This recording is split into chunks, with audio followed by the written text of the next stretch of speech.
guys, I'm Prisha, and today I'm in conversation with a real life Barbie. And when I say that, I mean, of course, she's beautiful and stunning, but Barbie had an insanely diverse array of jobs under her belt, and my guest today is no less.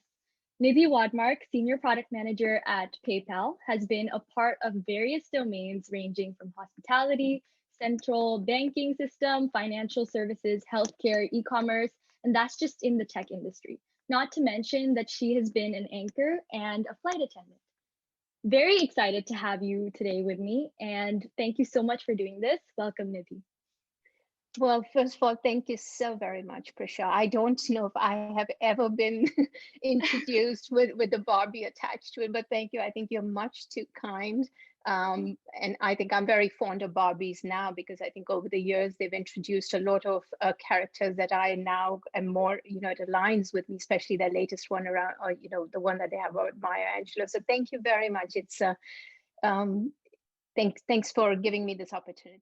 So let's dive right in. I wanted to ask you, how do you think you would describe your leadership style? Gosh, my leadership style. Let's see. I think thus far there are very few leaders that have left a lasting impression on me, and I think those that did were the ones that are very high on. They're very humble. They're knowledgeable, but without being a braggadocio. They have a very inclusive approach. Um, the camaraderie supersedes designation. And for me, I do aim to emulate the same. And I think it's not because I need to be a leader. I really don't think titles make a leader, but there is a gratification when I can unite a group or groups of people to make a team with a unified goal. And, I can either give a lot of big names, but maybe I'll give, for me, one example always stands out is for the past many, many years, I have been a chaperone to my daughter who does figure skating. And every time I would watch the team, so she's also part of a synchronized skating team. And this is a group of girls that come from completely different schools. They're not all the best of friends. They don't live in the same neighborhood. And yet, once a week, 20 girls in the same age group, high schoolers come together, they skate on ice, they practice on their own. So they're all at different levels of skating. Yet 30 minutes on ice together, 30 minutes off ice, maybe once together. And yet every single competition, they consistently were on the top, if not the very first, definitely either the first or the second. And I think that speaks a lot to the leadership of the coach. For me, that has always kind of stayed more than any other, like, someone who may be making the headlines on Bloomberg or in Wall Street Journal, because it is very difficult to bring together such a diverse group in that age group for so many, and who come together 30 minutes, and yet when they show up on competitions, they consistently exceed. And I think part of it is because the way they have to behave when they come together as a team. There is no I over us. A team is a team. You have the skaters who have national ranking, and then there are skaters who are just, for whom it's a recreational. They're part of just a skating team, and it's a recreational sport, not something that they choose to do for the end of their life. But for a leader, their coach, to bring together people with diverse skill sets from completely diverse backgrounds, who are not the best of friends on a daily basis, and yet when they come together, they have fun. They never talk about winning. They always talk about, let's do our best, let's have fun, be respectful, not just of each other, but even when they show up on competitions, it is drilled. I mean, they will actually get a hearing if they're not respectful of other teams who are competing. They're taught to cheer other teams, never to speak ill of each other or another team in public. It's always like, I don't care what you say in your own private space, but that is not how I want you to show up as a team. is the consistent message from their coach. And to me, that is leadership, to bring together people, um, and kind of be able to lead that and consistently show up, and where all of them have want to be part of the team. It's a coveted team, and people get on a wait list, and you can only become part of a team when a spot opens up. I think speaks a lot. And to me, that's the kind of leadership that truly embodies what I have also met in my professional or personal life, like really true leaders. There's that humility, knowledge, and inclusive approach, and that ability where camaraderie really supersedes designation. And you can rally people together towards a common vision. Because it's easy to be a leader with a title, it's very difficult to get people to follow you. And I think when you can get people to do that, that just speaks volumes. Yes. Yes. I didn't think about it that way, but that's right. It's the leadership.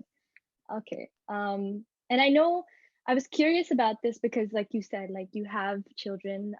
Actually, one's in high school right now and one's in college. But you have two lives that you're living, you professional and personal. So how do you find that balance? Is that a fad, or like what's your take on that? Yeah. You know, that's a good question. And I think one that comes up often, and I always say, what is work life balance is very personal. I don't think it's a fad. It can't really be, because we all work, whether in the house or outside the house, and we all do things that may be outside of, maybe what's your day, whether a paying job or a non-paying job, right? So I don't think work life balance is a fad. But I think work life balance, it's a very interesting coinage to me, because it's the very essence of human relationships since time immemorial, right? And it's not limited to an era or a period or an industry and so on. My work, whether personal or career, is to meet my needs. And my needs change. It's different when my children were younger, and it's very different now when they're both a lot more independent, and perhaps maybe also what I want to do at different stages in life. And I think if that need is not met or imbalance, to me personally, that is what stirs up the extreme emotions. Over the years, I have made very strategic personal choices to ensure that I maintain and sustain the balance for my well-being. And that includes the well-being of my immediate family. For us, my husband's from Sweden and I'm in the US, and our families are both abroad. So it was also the well-being of what is work-life balance for us. And I think its ripple effect has had an impact on both my work as well as our family life. And I'll give you an example. Like for me, earlier on in my career, when my kids were younger, I very consciously chose, depending, every company was different, maybe where I was, who your manager is, who your leadership is, also makes a big difference. I think more and more companies over the years have become aware as to how we need to change the way we work.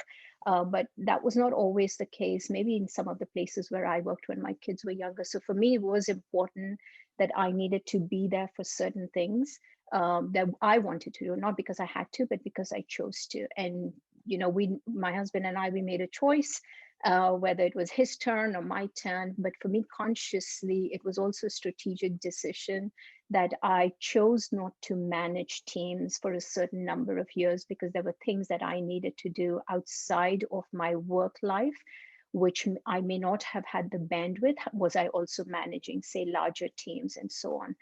I think a couple of years ago, maybe that did that affect my career traction? I think it did, depending on the type of company I was at that point in time. Do I regret it? Not at all. Some things I may have done a little bit differently. Like, for example, you and I, we talked a little bit about, mentorship versus sponsorship. I think had I known about some of those things, I might have been a little more strategic and intentional about some things earlier on. Uh, but but to me, that is kind of how I view work-life balance, because it is very interesting, and it is the very essence of how we all live our lives I don't know, across different domains and countries. And that's kind of how I've looked at it and approached it. Yeah. Yeah. And I think what I've also noticed, like, correct me if I'm wrong, is like that you really need to have um like time management and prioritization in your like schedule, like in like embedded in it, because there's everyone has those 24 hours, right? And then you can decide what you want to do with it. And the really interesting thing about you is that you, along with your job and along with taking care of your kids and everything else that you need to get done, you also took time out to like write things. You wrote articles, or you even this interview, it's outside of what you need to do, get done in a day, as you Yeah. say. Yeah. So how do you get that drive to, like, instead of spending those, let's say, 30-40 minutes or maybe 10 minutes doing something like watching a movie, or just scrolling through some social media thing, how do you Yeah. know that, okay, this is what I want to do, like that ambition, that like drive to keep going or try new things? Yeah. Yeah, that's a good question. I do watch TV, but I only watch what I very like. If I ever watch TV, I have my recorded shows on Bloomberg and Shark Tank, and those are the kind of things I tend to watch. But that's just me. I think what has really become, it becomes part and parcel. I think when you start becoming intentional about what is it that you want to do. I don't know. Um, if I was that intentional maybe a couple of years ago. Again, every stage in your life is, there are different needs, and then your focus on things could be very different. I think when my kids were younger, I probably didn't have energy for anything else. I have never been the kind where I'm a disaster in the kitchen. So for me, I've learned early on that I don't focus on some things that I just don't enjoy. I rather work 2 hours more and pay someone else to do what I know I'm terrible at, because when I was spending time doing what I don't enjoy, it just has an impact, and it just affected everyone around me. So I think it was becoming the self-aware of what works for me, what does not work for me, what works for us as a family. I think helped early on. About in terms of whether I'm doing this interview, again, it's very intentional. Um, for me, I do take time out now when it is a student or someone early in their career who may reach out, where I feel like, well, maybe this can have more of an impact. It's always like, well, if I'm doing this, is this good use of my time? And when usually that answer for me is, yeah, I think this is a good use of my time, because perhaps the impact of it is much larger, uh, than I then I make the time for it. Otherwise, maybe I would have been out walking the dog with my daughter. But so it's really, I think, becoming intentional, becoming self aware, and then just really uh, doing what is feasible. Like, I mean, whether early in your career or later in your life, when you focus on what brings you joy, it's just very different. Like, to do it just for the sake of doing it will only last for so long, and then it becomes a strain. So I learned early on, it's not worth it. So that I started dropping things where I was like, oh, I think this just is, my heart is not in it, doesn't quite make sense. So if I'm going to be spending 1 hour doing it and my heart is not in it, um, why do it? Why not use that time better for something else? So I think that approach has seems to be working quite well so far. That's lovely. Well, thank you for taking time out instead of walking your dog and choosing to talk with me instead. Um, so you mentioned your journey, and also like I talked a little bit about it in the intro, but Hmm. um, the long-awaited question is, you've had such an unconventional path, like extremely unconventional. The things that you've done, it's like they can be considered polar opposites. People would be like, okay, this is one career, and then this is another. So what was your talk me through your mindset when you were deciding your career pathway or whatever you wanted to do in life, Yeah, and tell more about like behind the scenes. What was that like? sure. Uh, Yeah, I know that flight attendant always like those that know, they're like, wait, like how did you go from flight attendant to being a product manager? So maybe just a small correction there. My career, I think my career kickstarted as a flight attendant and onward in the United States.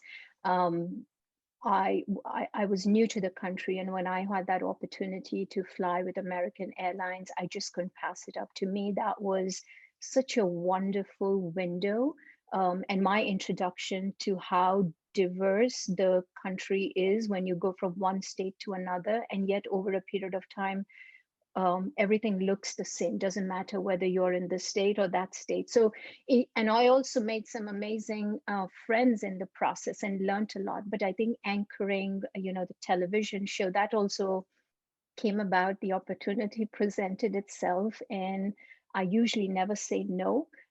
I may never have done it before, and I usually be like, sure, like why not? And then I'm like, all right, I know nothing about this. Let me learn a little bit more. And I think so. Really, my career kickstarted as a flight attendant, and anchoring and radio jockeying were just akin to, I would say, like stretch assignments along my mainstream career path. So even when I was a flight attendant, I had a full-time job with a startup. I used to fly on like over the weekends, or I had that flexibility to choose a schedule. So I call them like my stretch assignments. I got lucky enough to have the opportunity to do these different things.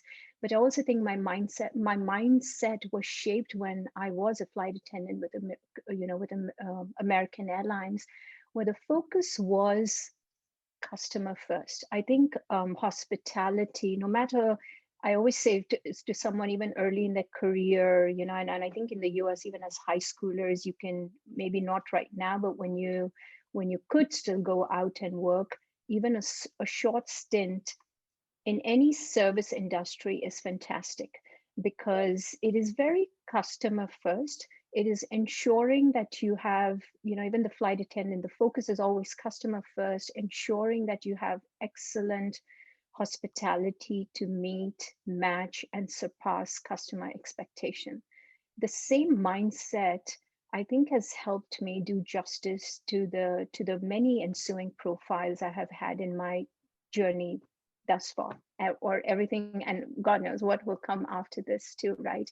But my career, as you know, has spanned multiple domains. I've spent time in healthcare with Kaiser Permanente. I've been in e-commerce and health and wellness with Albertsons. There was a time in my life where I really wanted to be in capital markets. So I spent some time at the Federal Home Loan Bank, like deep dive into the world of bonds and interest rate derivatives and all the good stuff. And then several years at the Federal Reserve Banks, and also then stints in management consulting. But for me, I think when I look back now in retrospective, the one common theme across all these companies has been, or had been, the opportunity to be part of something bigger. Be it when you look at what is the mission of the Federal Reserve Bank, or when I look at, even when I intentionally joined PayPal, the mission of the organization, right from the Federal Reserve to the Federal Home Loan Bank to Kaiser, they're all part of something bigger. The kind of products, it was also an opportunity to build products and services and teams that have a positive impact on people's lives on a larger scale. And I think the more you experience in life, the more you learn and have to offer to others. So for me, I do consider, I've also been quite lucky to have these different opportunities and make these transitions in very diverse domains. But each of them has just been a stepping stone to the next one. So even now, right now, when I'm at PayPal, I think for me, switching from healthcare to capital markets to what the Federal Reserve does, or what happens in, the grocery market or e-commerce, it doesn't seem alien. And I think that those different perspectives have also helped bring back to even what I'm doing right now. So that mindset, I think, right, even the very first experience in the United States as a flight attendant, that customer first persists across all these different domains. And in the larger picture, the mission of each of these organizations is doing something on a much larger scale, which has a positive impact on people's lives. So Wow. it's been a good journey so far. Yeah, it's been amazing. So I'm curious, did you like pursue these other side projects or did they come to you? And how did they even discover? Because let's say someone's doing something in the tech industry, how does one come upon, the opportunity to get like become an anchor or become a flight attendant? How was that? How did that happen? Yeah, I think the flight attendant, I mean, that was my first like my job in the US in addition to the job that I had at a startup. So I was Yeah. working at a startup where the CEO was a good friend of mine, and I could fly on the weekend. So I think it was also just how the opportunity at that time presented itself. Um, like with American Airlines, like they just had a system at the time where I could give my schedule during the week to someone else. So it was just the way things happened.